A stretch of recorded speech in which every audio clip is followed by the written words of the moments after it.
What's going on, people? Welcome back to 100% Chelsea and welcome to another new piece of Matchday content. I told you we were going for a rebrand. We are. We're going through a little amalgamation. We're testing lots of stuff we are going to do on the road. However, it is going to be on the tube because Scott decided to crash his car. But we'll move on from that. Obviously, today is Chelsea versus Huddersfield. And after that 4-0 defeat to Bournemouth away during the week, I think it's important we bounce back. Well, it is the morning of the game. Scott's got himself a lovely cup of tea. I've got myself a lovely little coffee. But let's talk about it, Scott. Chelsea versus Huddersfield. How are you feeling? I was saying to you yesterday that if this was any other game, I'd be interested to see the game. But it's Huddersfield. I know obviously we lost 4-0 to Bournemouth, and that's embarrassing. It's a step backwards. It's whatever you can say. But for me, this isn't the game that we need to kind of test ourselves on because it's Huddersfield. They're pretty much guaranteed to be relegated. At the minute, they've got a new manager and their system doesn't seem to be working all that well. We can't really say that, but it's not going particularly well for them. But it's not the best game to test ourselves in. No, it's not. But at the same time, it's just something where we need to bounce back from. Yeah. I think the thing for me, which I'm interested to see, which I think it's pigs are more likely to fly, but I'd be interested to see if Sarri's made any tweaks to the system based on that performance in midweek against Bournemouth. I think Alonso is going to come back into the side. I think Giroud's going to start as well based on his comments about Higuain. If he doesn't, then I don't understand his comments personally. I mean, what do you want to know for the people that don't know? And after the game, I believe it was after the game or the day after, Sarri came out and made comments like Higuain isn't match fit, he's got back problems, stuff like that, and it got me wondering why he's playing. Like, I can understand maybe Sheffield Wednesday, maybe because it's a cup, it's not quite as big a test. But certainly for Bournemouth, if that's the case, I don't know why he was starting. On the bench, fine, because we've got no other option. But for me, I have no idea why he was starting if that's the case. No, I agree. If he's injured, he shouldn't be playing. I think it's a case where he needs to bed himself in properly. And I think, Jeremy, that's the issue with Alvaro Morata. You know, he started really well, got injured, we kept playing him, and then all his confidence went. And I know it's only a 6-month loan, but we are the lowest scoring team in the top 6 right now, and we need to get those goals through the front door, basically. Some other interesting statistics that came out on Sky Sports, which everyone seems to be sharing on Twitter, are all the passing stats and all of that. And I mean, do you want to get them up quickly? Or we could talk about that. I remember where we were for everyone, but I can't remember the exact stats. I just remember it being a lot of bollocks, to be honest. I remember we were second for all of them. What, third for one? Second for possession, which is immaterial. So my argument of it matters. It's about what you do with it. Still stands. Passing again is immaterial unless it's the second one. The third one, kind of enforces the second one, but the second one by itself is immaterial, which is passes completed. I think the third one kind of proves our issue with the striker issue. Yeah. For me, the only important ones are for those. Obviously, you won't be able to see the third, we'll put it up on fifth, the and screen sixth, which, as you can see, are the passes into the final third per game, the shot conversion, the goals. The other ones, as I said, the first two are immaterial, and the fourth one is really vague because chances could mean anything from a terrible cross to a pass at the edge of the box. Or I don't really know what constitutes a chance. For me, it's really vague. But yeah, the shot conversion of 7.7%, 18th in the league. Goals. I'd be quite interested to see actually who we're behind. Actually, really interested to see. But I think this is over the past 7 games. 7 games. So it's kind of a case of we are now 5 goals. We are joint 18th in the league in terms of that as well. Again, proving the issue of the striker. The possession thing. I stand by what I said. People saying on Twitter that it's a lot of freak results that teams with less possession beat teams with more possession. Granted, in the grand scheme of things, teams that have more of the ball at the moment are winning more games. However, it's what they do with it, though. Exactly. If you look at City's play, they're probably the best team to look at in terms of possession, but you look at their play, their play looks like every single player in that team, from goalkeeper to striker, knows exactly what another player's going to do. Like it was against West Ham, I think. There was one of the goals, I think it was Sané's goal. Was it the one where they're basically walking? Yeah, and he tapped it in. But you look at some of the play, I think it was Sterling to Sané was the final ball, and I look at that and think no one in our team, from Jorginho, Hazard, Pedro, Higuain, Kante, and no one could do that pass. No one could play the passes that they're making, and it's stuff like that. Possession is all well and good if you can make something of it. Yeah, and the issue is at the minute we're not making anything of it. And again, people may say it's not Sarri's fault. It's not. It's a bit of both. It is both. At the end of the day, everybody plays a part in this. So it's a case of we just got to see how all of that develops and how Maurizio Sarri tackles the issues that we are facing at the minute. Because let's be honest, look, I want him to succeed. I know Scott does. I know all of us. Well, nearly everybody. For the most part. For the most part, we want him to succeed. And obviously, you want to hear your comments down below as well. They're not disabled. But it's kind of a case of, we want to see him implement the system. And he's saying it is going to take time, and realistically, it is going to take time. And he's saying he wants to perfect Plan A before implementing a Plan B. However, this is where I disagree. This is where it will come back to bite him in the arse, as we've seen. Yeah, and we've seen it on multiple occasions with different other managers as well. I think the thing for me is, obviously I want Plan A to work to a certain standard. However, he's made the point already of saying he doesn't have the players to do it. I.e. saying too many individuals, Willian, Hazard, Pedro, blah, blah, blah, can't work with a striker. It's kind of a case of, I really feel that he needs to adapt his system, just tweak it a little bit because of the players he has available to him. I think that's the thing. I think if you're any manager going out, we saw this with Conte, we've seen this with others. If you're a manager going into a new club, the first thing you do, or at least this is what I've seen from a majority of managers, I'll say, is that you use what you have first and try and implement a system as time goes on. That's what Conte did. He started with, I think he started with a 4-3-3. 4-1-1. 4-1-4-1, sorry. Didn't really work. Losing games, as we saw, lost to Arsenal and whatnot. But over that time, in training, he was amalgamating the system. He was perfecting it. He was making sure it was down so that when we did bring it out, we went on, 12-game unbeaten run, something ridiculous. Like that. So I know it's obviously it was a defensive system, people say, but it's the same for any system. You've got to use what you got in front of you before you can. He's trying to run before he can crawl. Yeah, exactly. I think. Well, I don't think running before he's crawling is the correct term. I think it's a case of he's trying to implement it at a walking pace, and it's a case of everyone's the argument which people keep using, which I think is a completely valid argument, but at the same time with Chelsea it's not. Is look at Pep, look at Klopp, look at the amount of time they've been given to develop something. Yeah. Yet the key word there is time, and unfortunately Chelsea's business plan and their philosophy doesn't allow for that. No, you're dealing with two different boards. Yeah, exactly. Different board styles. If anything, like look at any of the other top six, even Arsenal, for all the faults they've got, and it is many. They stuck by someone they probably shouldn't have for a very long time because he got them results in the past and because they thought he might be able to change. We're not the type of club to do that. No. Even with a manager that got us so much success in Mourinho, as soon as it went even a bit wrong, he was gone. This then brings us on to the next point of player power as well, and that is something which is a issue. Yeah. There's no doubt about that. It is, and it's something that needs to be tackled. But you were making the point yesterday saying why doesn't he lean into it slightly, just to try and achieve. Sarri or the Sarri? Board? No, for me it was the board in terms of. So we've seen three different managers now: Mourinho, Conte, Sarri.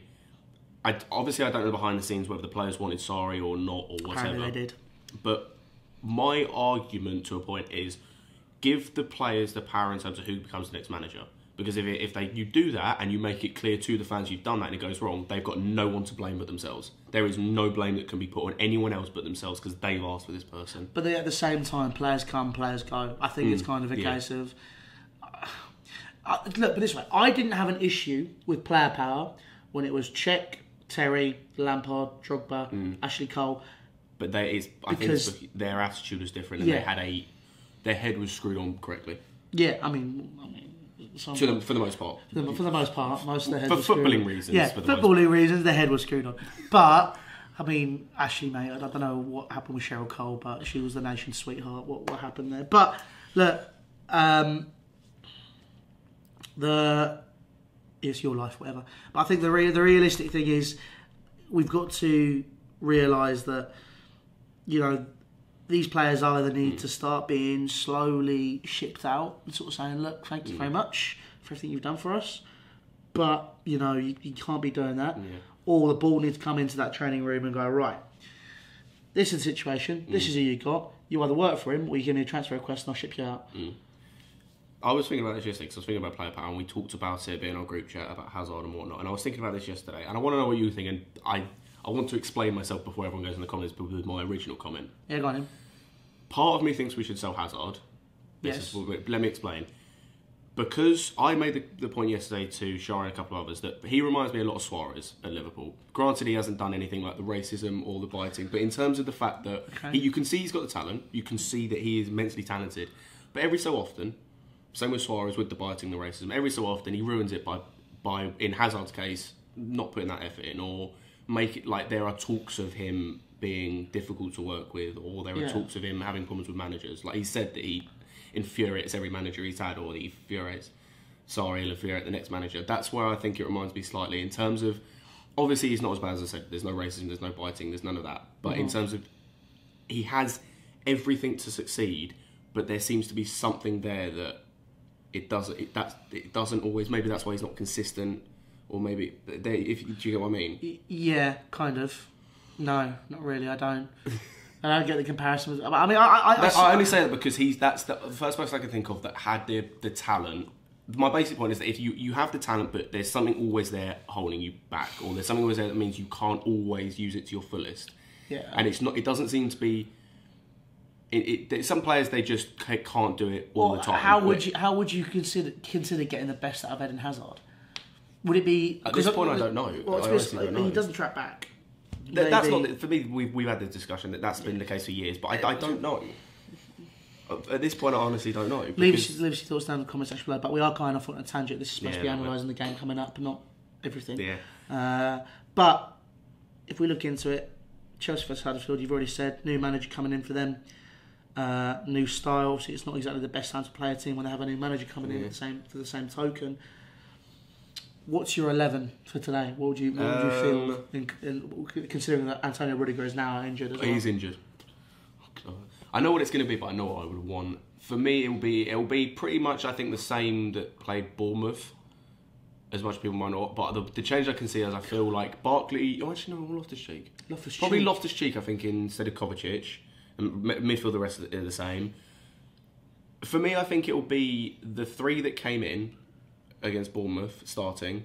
So Willian, Giroud and Loftus-Cheek. Yeah. And then the rest will be the same apart from, as you said, Alonso at left back and then Christensen at centre back, which, if I'm being honest, I don't particularly want. But I can't see Christensen and Luiz playing together.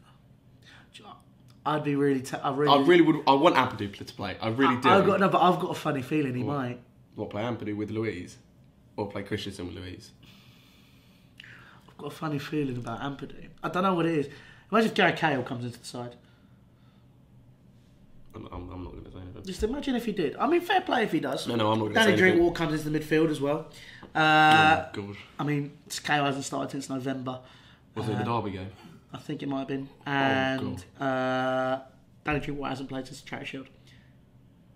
So, I mean, those two are probably not going to play. But, I mean, leave us your thoughts about who you think the starting 11 might be. I'm going to go out on a limb here. And big push for you.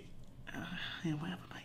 I'm going to say I wasn't all that impressed with Emerson at all.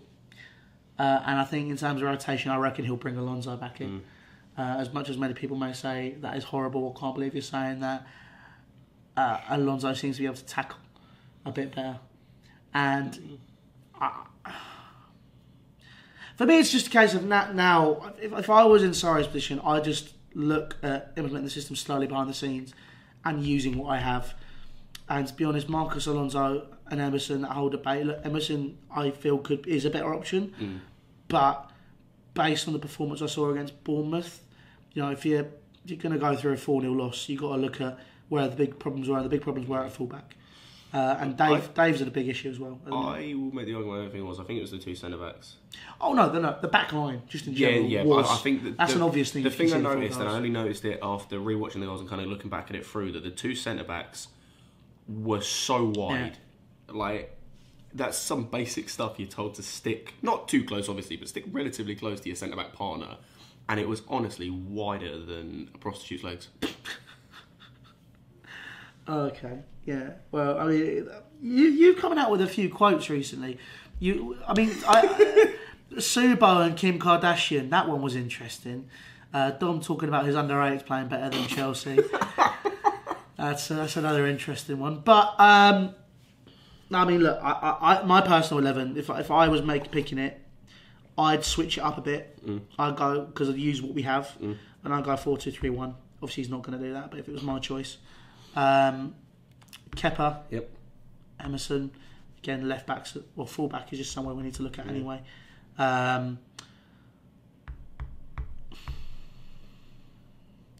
I'd be tempted to rest David Luiz and go Ampadu and Christensen, but that's not going to happen. So I reckon it'll be. There'll be no height in that back. Yeah, it'll be David Luiz and Christensen probably, with Ampadu potentially to come off the bench, or even Gary Cahill. Who knows? Right back, Dave.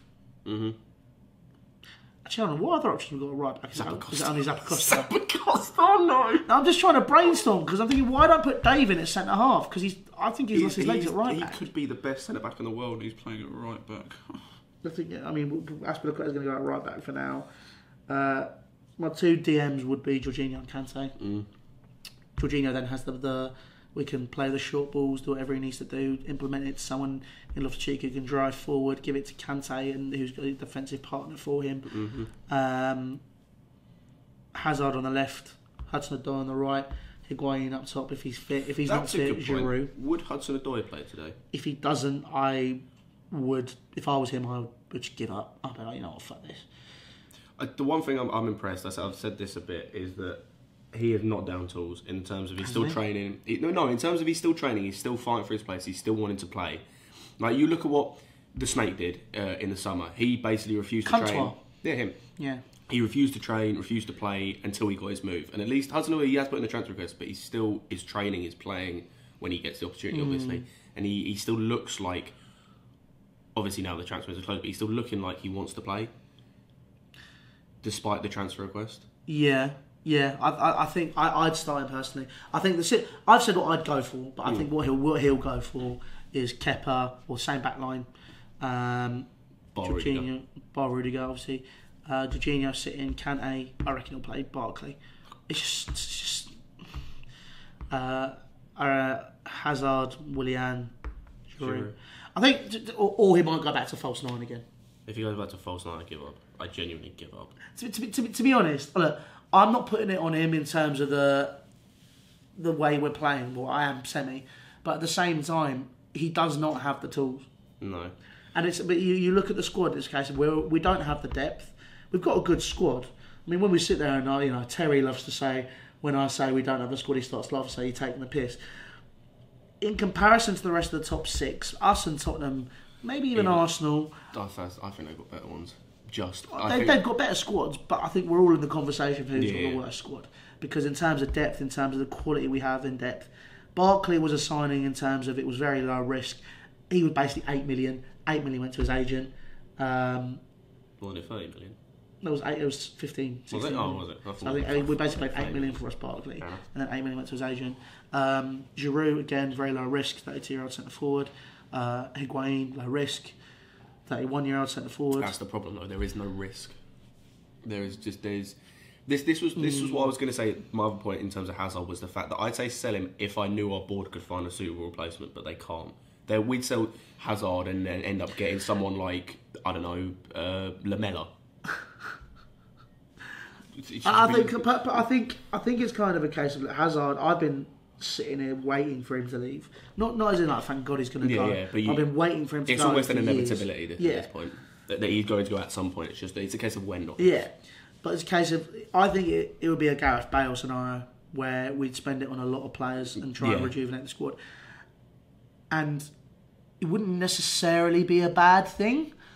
But it would be taking one step back to take two steps forward. Yeah, it all depends on who we got, I think is the main thing. I think it depends on what areas. Because if we did that and focused on, say, another striker or another DM as a backup, then you're like, what's the point almost? Because you're focusing on, Bob maybe striker, but at the minute, I don't feel there are other positions I'd strengthen instead. I think it's a case that there's multiple positions that need strengthening in the squad for Sarri to even mount but his I worry theory. that we'd focus on positions we didn't need, or not as much as other positions, and then it'd be a waste of time. Yeah, I don't know, but yeah, I mean, we'll do one more thing. Score prediction. Score prediction. If you want to give me one, obviously 3-0 Chelsea. 3-0. Yeah, Huddersfield have got nothing going forward. This is why I said it's not the best test, because they've got nothing going forward. Do you know what I'll do? I'll just sit then. 11 men behind the ball. They will, but if you look at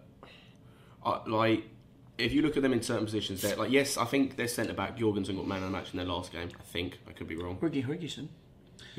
Fergie. But apart from that, like, their fullbacks aren't best. So that might be someone we can attack down. And in terms of the midfield, bar Moy, I don't really know who's going to do all that pressing for them to get the ball off Jorginho if they do want to counter attack. So I don't see them attacking at all. And I feel like they're poor enough at the minute that we can get something. I think we'll get something. I think it'll be 1-0 though. I don't think it'll be 3-0. I think you're being very, very positive on that. And to be honest, even if we do win 3-0, it'll be papering over cracks over issues that's still absolutely there. I think is it next? Oh yeah, Christ, it is next week. Next week will be next week won't be the test. The week after will be the test. And the week after that, and the week after that, and the week after that.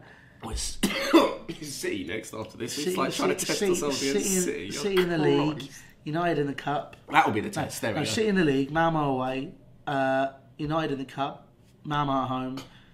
Tottenham. City in the cup. City in the cup. Tottenham at home. Happy days. But listen, we're going to be doing these before every single game. Hope you enjoyed it. Leave your thoughts down in the comment section below. Like I said, they aren't disabled and neither are likes or dislikes. If you want to check those out and hit the like or dislike meter, let us know your thoughts, because that's very important to us. And to be honest, I think the one thing I do want to say is the same will go for Nini, the same will go for Eunice, the same will go for us.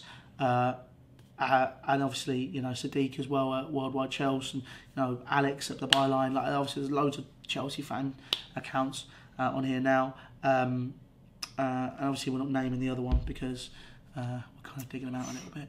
But without you, there'd be no us, and we really appreciate your support. We're nearly at 80k. We're nearly there. We are actually. I mean, if I get the sub counter, we were 350 away from it before filming. So if you can help us get to 80,000 subs, that'd be fantastic. Our aim for the season is 100k, and we're going to be doing more content like this. We're going to be doing on the road. We're going to be doing obviously /tube because Scott crashed his fucking car. And then we got we want to do obviously we're going to do player ratings, the vlog, fan cams. We're not going to say we're your unofficial voice, because we're not. I don't speak for every single Chelsea fan. Neither does Scott. These are our opinions being put out there, and you guys, you respond to us and we create a conversation, and a lot of it is an articulate conversation, which is what we really enjoy. And like I keep saying, without you, there'd be no us. So thank you very much for your ongoing support. Make sure you subscribe to Honest & Chelsea. Leave your thoughts down in the comment section below. Hit the like and dislike button. Let's get a bit of engagement, a bit of conversation about what's going on with today's game. And if you like this piece of content as well, let us know. But other than that, guys, thank you for watching. Make sure you check out Scott's socials. Make sure you check out my socials. And we'll see you later. Ta-ra.